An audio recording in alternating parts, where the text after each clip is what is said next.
在自己的频道社群哦发布贴文哦，把那个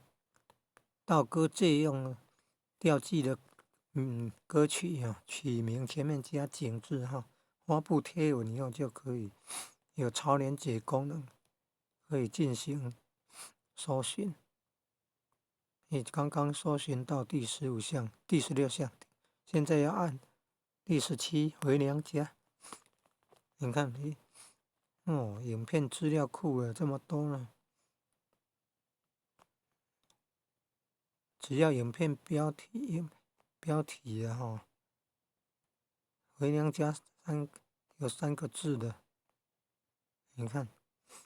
就显示在这个影片资料库里面。然后现在要把那个加入播放清单哦，来点按第2项、第2排哦，第2列啊，第2列然后最右边你看，画面右下角3个点，点按第2项，然后勾选第2项，然后按完成。你就这样来加入播放清单哦，学到歌可以参考，熟悉那个歌曲。